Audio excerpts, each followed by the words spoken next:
Olá, estamos retornando com Morada Acadêmica depois de um breve período de descanso. Vou tirar aqui as notificações, senão fica o barulho, não é? Enfim, e esse período de férias eu aproveitei para ler, não é? Algumas obras, alguns textos. E uma das coisas que me encantou nessas férias foi essa obra da Simone de Beauvoir, que se chama A Força da Idade, que inclusive a própria livraria Saraiva lançou volumes 1 e 2 no Clássico para Todos, que é uma versão mais barata, mas ao mesmo tempo tem uma boa tradução do Sérgio Millier. E eu gostei bastante, me debrucei desde dezembro que eu estou lendo esses volumes para conhecer um pouco melhor a vida dessa mulher, que acho que é uma referência, não é, do século XX para o pensamento do feminismo, da própria fenomenologia. Eu que gosto bastante do Sartre, do existencialismo também, então tem uma afinação aí com a Simone, né, do ponto de vista do seu projeto filosófico. E essa obra, A Força da Idade, acho que mostra bastante, não é, essa trajetória da Simone, inclusive suas fragilidades, que eu acho que é algo que muitas vezes a gente não, quando vai ler uma obra teórica apenas, não se aproxima, né? Biografia que ela faz referência ao Sartre em vários momentos, inclusive é dedicada a ele, não é? A biografia ao Jean-Paul Sartre, seu companheiro, marido, interlocutor de muitas décadas, não é? E o livro, na verdade, ele é uma biografia da Simone, não é? Das suas passagens estéticas, literárias, culturais, filosóficas, turísticas, o que me surpreendeu bastante, porque ela e o Sartre, né, nessa viagem literária, ela mostra muito bem, não é? Esse encantamento que ela tem pela Europa, por vários países que eles vão passar, de uma maneira bastante, inclusive, humilde, sem luxo, não é? E mostra um lado da Simone de Beauvoir, andarilha, não é? Que é algo que me chama a atenção por causa do Nietzsche também, que é um sujeito que teve essa questão do andar para pensar, para refletir. Então é algo que aparece também na obra da Simone, nessa biografia da Força da Idade. Lembrando, né, que a Simone então é uma das maiores intelectuais francesas da história do século XX. E nesse momento, então, do volume 1, principalmente para quem for ler da livraria Saraiva, ela narra, né, desde o seu apartamento, de um certo afastamento, né, da família, e a aproximação, então, de uma carreira acadêmica com o próprio Sartre, um círculo de amizades franceses, até a questão da eclosão da guerra, da Segunda Guerra Mundial, que também vai impactar bastante a formação dessa pensadora, que passa, então, de certa maneira, a mudar um pouco a sua concepção de política, da própria questão da sua postura, não é? Que é uma questão que o livro atravessa muito essa interrogação sobre a Simone mesmo se auto-intitula como uma certa ingênua, não é? Quase uma esquizofrênica, no sentido de um afastamento das questões políticas,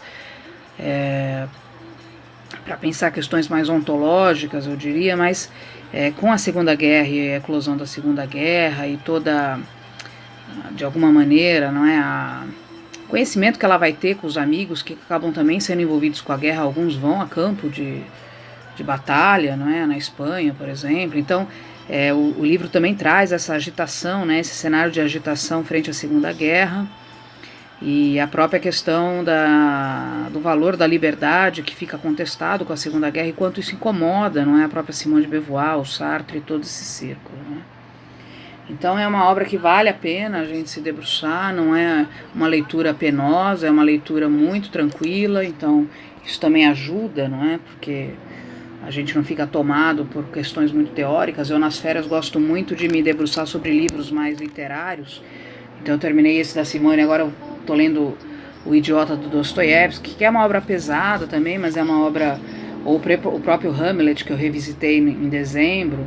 Então nas férias eu sempre tenho esse exercício de tentar me debruçar sobre obras que não tenham tanto esse caráter acadêmico fechado, mas que tragam, não é, essa oportunidade da gente arejar, não é, o nosso espírito com questões estético-literárias que eu acho que sempre enriquece muito mais, muitas vezes muito mais do que ler um livro apenas teórico, de teoria filosófica ou algo assim.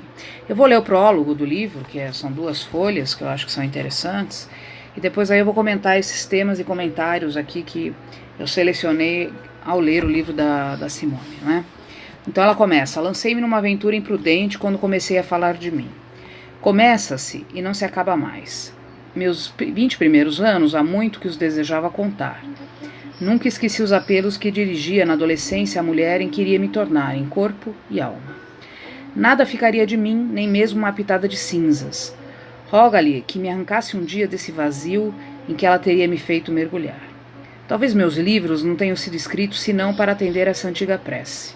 Aos 50 anos, julguei que chegara o momento. Emprestei minha consciência criança, a jovem abandonada, no fundo do tempo perdido e com ela perdida. Fiz com que existissem em preto e branco no papel. Meu projeto não ia mais longe. Adulta, cansei, cessei de invocar o futuro. Quando terminei então minhas memórias, nenhuma voz se erguia em meu passado para incitar-me a continuá-las. Eu estava decidida a empreender outra coisa. E eis que não consegui. Invisível, embaixo da última linha, desenhara-se um ponto de interrogação de que não pude desviar o pensamento. A liberdade. Para quê? Toda essa desordem, esse grande combate, essa evasão, essa vitória, que sentido minha vida lhes devia dar? Meu primeiro impulso foi entrincheirar-me atrás dos meus livros, e que nada, eles não me traziam nenhuma resposta, eles é que estavam em discussão. Resolver escrever, escrevi, concordo, mas para quê? Por que esses livros, somente esses, exatamente esses? Eu queria mais, ou menos. Não há medida comum entre a esperança vazia e infinita de meus 20 anos e uma obra acabada. Eu queria, ao mesmo tempo, muito mais e muito menos. Pouco a pouco, me convenci de que o primeiro volume de minhas recordações exigia a meus próprios olhos uma continuação. Fora inútil ter contado a história de minha vocação de escritora, se não tentasse dizer como se encarnara. Ademais, refletindo bem, o projeto me interessa em si. Minha existência não terminou. Mas já possui um sentido que, de verdade, o futuro não modificará muito. Qual? Por motivos que no decorrer dessa investigação precisarei tirar a limpo, evitei perguntar a mim mesma: está na hora, ou nunca, de sabê-lo? Dirão talvez que uma tal preocupação só diz respeito a mim, mas não a, por exemplo, a Jacques Rousseau, medíocre, excepcional, a Samuel Pepys. Se um indivíduo se exprime com sinceridade, todo mundo mais ou menos se acha em jogo. É impossível lançar alguma luz sobre a própria vida sem iluminar em algum ponto a dos outros. Isso é muito interessante, né? Porque ela faz isso na obra inteira, inclusive usando Sartre, enfim. De resto, os escritores são atormentados por perguntas, como as quais: por que escrever? Como passar os dias? Para além do gosto pelas anedotas e bisbilhotices, parece que muitas pessoas desejam compreender que modo de vida representa essa literatura. Isso, aliás, está na obra da Simone com muita força, né? As obras dela, A Convidada, O Segundo Sexo. Ela polemiza muito a construção dos personagens, do roteiro, do enredo, né? O estudo de um caso particular informa melhor do que as respostas abstratas e gerais. É o que me ensinou e que me animou a examinar o meu. Talvez essa exposição ajude a dissipar certos mal-entendidos que separam sempre os autores de seu público, e cujo dissabor senti muitas vezes. Um livro só adquire seu sentido verdadeiro quando se sabe em que situação, em que perspectiva foi escrito e por quem. Gostaria de explicar os meus falando aos leitores de pessoa para pessoa. Entretanto, devo preveni-los de que não pretendo dizer tudo. Contei minha infância, minha juventude, sem nada omitir. Mas se pude, sem embaraço nem demasiada indiscrição, pôr a nu meu longínquo passado, não experimento a minha idade adulta o mesmo desapego. Não disponho da mesma liberdade. Não se trata aqui de tagarelar acerca de mim mesma ou dos meus amigos. Não gosto de intrigas, deixarei resolutamente na sombra muitas coisas. Por outro lado, minha vida se viu estreitamente ligada com a do Jean Paul Sartre. sua história, e eu espero contá-la junto com ele próprio. Deixo-lhe essa tarefa. Só estudarei suas ideias, seus trabalhos e só falarei nele na medida em que intervenho na minha própria existência. Então isso é muito presente. A obra da Simone retrata, não é, esse casamento com Sartre, e em muitos momentos isso aparece, isso é um traço, acho que é um dos traços mais fortes desse livro. Certos críticos acreditaram que minhas memórias eu tivesse querido dar uma lição aos jovens. Desejei, sobretudo, enfim, pagar uma dívida. Esse relatório apresenta-se, em todo caso, isento de qualquer preocupação moral. Atenho-me a testemunhar o que foi a minha vida. Nada prejulgo, a não ser que toda a verdade possa interessar e servir. A quem servirá, não é? Ignoro. Desejaria apenas que fossem abordadas com idêntica inocência. E aí esse é o prólogo, né, que eu acho que é bem interessante. Depois então começa a primeira parte do livro, não é? Que começa em setembro de 1929 em Paris, não é? Quando ela fala que desde criança ela brincava de gente grande e o sonho dela desde criança era ter liberdade. Aliás, esse sonho da liberdade, essa briga pela liberdade está no Sartre, mas está também na Simone com muita força. O livro atravessa também esse tema, não é? Com muita assiduidade, muita contextualização, não é? Do que de fato então deveria ser, não é? E como trazer essa questão da liberdade. Na página 18, por exemplo, tem uma questão interessante, porque ela dizia: o Sartre me ensinou que ele vivia para escrever, tinha por missão testemunhar todas as coisas e retomá-las por sua conta e à luz da necessidade. Aí ela diz: a mim era prescrito emprestar minha consciência ao múltiplo esplendor da vida, e eu deveria escrever para arrancá-la do tempo e do nada, ou seja, para ela a vida é que alimenta a literatura, a filosofia, né? Essas missões empunhavam-se a nós como uma evidência que nos garantia uma realização, né? Deves, logo podes. Eles fazem uma referência ao Kant. Efetivamente, como a vontade duvidaria de si mesma no momento em que decide se afirmar, não é? É só uma coisa, então, querer e acreditar. Por isso mesmo confiávamos no mundo e em nós mesmos. Uma das coisas que me ficou muito evidente nesse livro é que essa Simone jovem, não é? Uma Simone muito ingênua até, de certo modo. Ela tem um certo otimismo ingênuo, não é? Que é interessante de acompanhar, não é? Talvez diferente um pouco do Sartre, que era um sujeito mais melancólico, e ela mesma diz isso, não é? Então, o livro já começa a trazer o Sartre, esse diálogo com o Sartre com relação, por exemplo, à função da literatura, não é? A questão política. Ela fala: a liberdade tem, obviamente, relação com a atividade intelectual, não é? Mas é preciso trabalhar muito, sem cessar, não é? E é preciso compreender e inventar sempre. Então ela diz: nós tínhamos uma intuição prática da liberdade, irrecusável. Então isso é algo que está no livro por um todo. A gente encontra essa afirmativa dessa necessidade da reinvenção, da liberdade como criação, não é?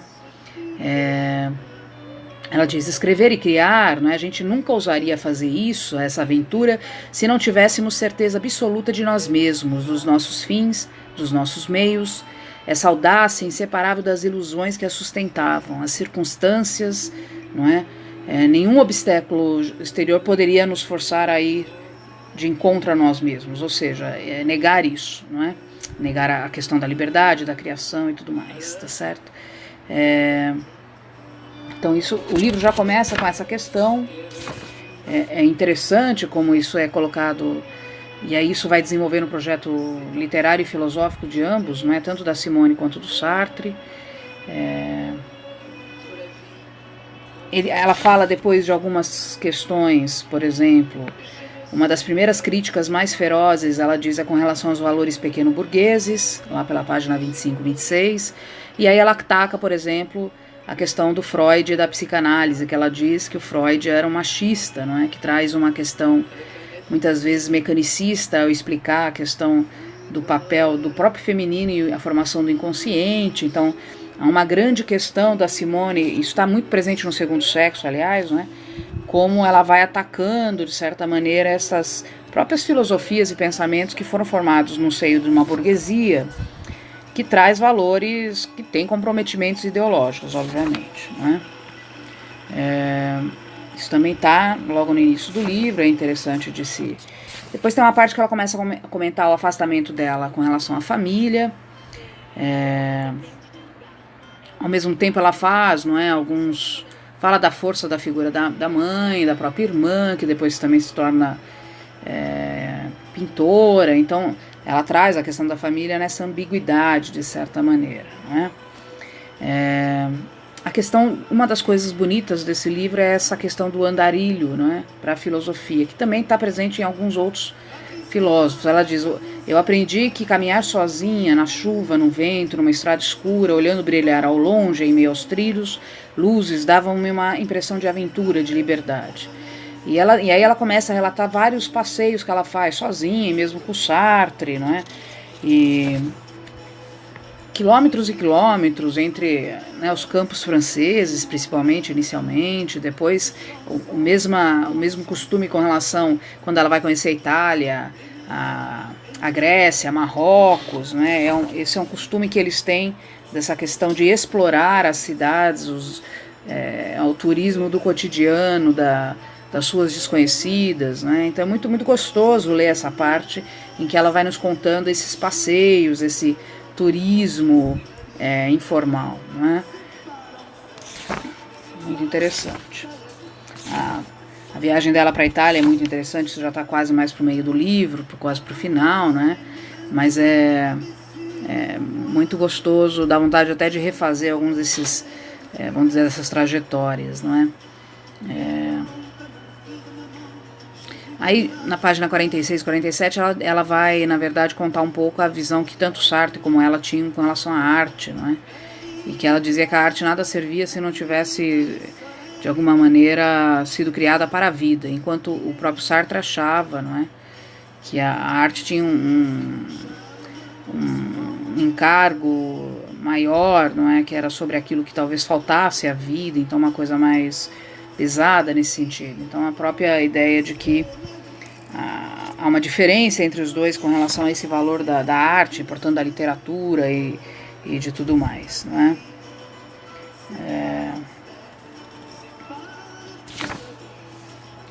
Há uma crítica muito grande também ao marxismo e ao comunismo, não é? Porque de alguma maneira eles achavam que era uma amarra frente ao individualismo e à liberdade.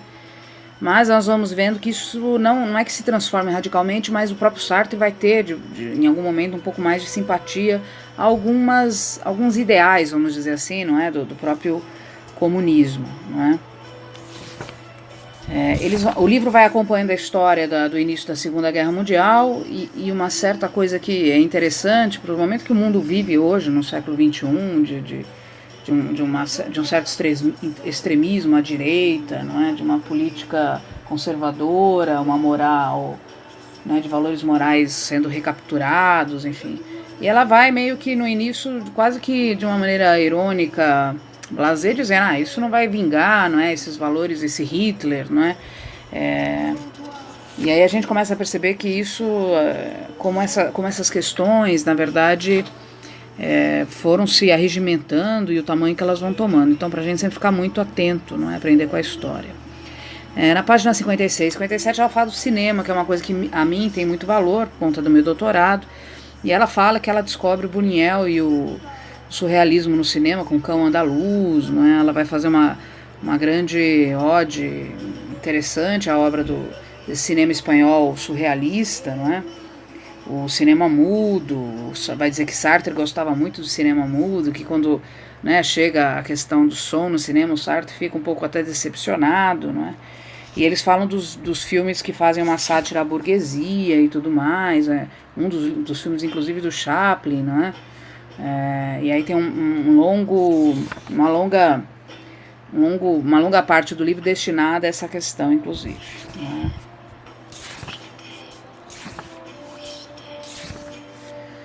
é? Bom, o livro inteiro é atravessado por várias referências estéticas de ambos, né, tanto da Simone de Beauvoir quanto do Sartre, do que ela aprendeu com alguns escritores, né, ou não, o que de alguma maneira também ela desaprendeu com alguns, né. Então eles em vários momentos fazem referência a esses literários, né, do século XX, né. E também fala aí de de alguns parceiros de triângulos amorosos famosos, como a Olga, não é? Como Camille, os amigos que tinham todo um arrebatamento passional mesmo, né? Essa questão da sexualidade, isso também aparece no livro da Simone com muita força, que sempre é muito interativo, né?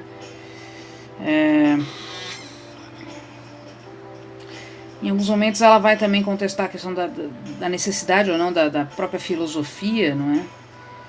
E ela dizia, a filosofia para mim é uma realidade viva. Não adiantava ser só um delírio fechado num universo hermético de pensamento, não é? E ela diz que as obras literárias dela servem para iluminar justamente isso, né? Depois ela entra numa longa passagem dessas viagens que ela faz, a Pompeia, a Grécia, a Nápoles, não é? A Itália evoca na Simone uma coisa interessante, que é ao mesmo tempo uma admiração por alguns lugares, mas ao mesmo tempo um certo rechaçamento pela sujeira, pela bagunça, não é? Mas que ao mesmo tempo a atrai, porque ela diz que assusta, mas a atrai ao mesmo tempo, não é? E na parte final do livro dedica-se maior parte mesmo à questão da Segunda Guerra e como isso vai sendo tomado, não é, na Espanha, principalmente com alguns amigos que eles têm. Passa-se também no meio do livro da Simone a dificuldade do Sartre, muitas vezes também de emparelhar suas obras nas editoras. Isso é uma coisa interessante, que muitas vezes a gente não tem alcance, porque acabamos lendo, não é, livros que foram que se tornaram grandes títulos e que a gente não imagina que teve tanta dificuldade, não é, para ser editado e tudo mais. Eu gostei muito do final do livro da Simone, essa biografia, porque ela faz um arremate, ela na verdade recupera algumas coisas, né, e faz isso de uma maneira muito gostosa. A gente acaba relembrando alguns trechos do livro, né? Ela retoma essa discussão da liberdade, das obras dela, da questão da feminilidade, não é? E ela termina com um parágrafo que eu gostaria de ler, que é: com essas reservas, creio ainda hoje na teoria do ego transcendental. Aliás, isso também aparece na obra dela sobre a fenomenologia e a contribuição do Husserl, não é?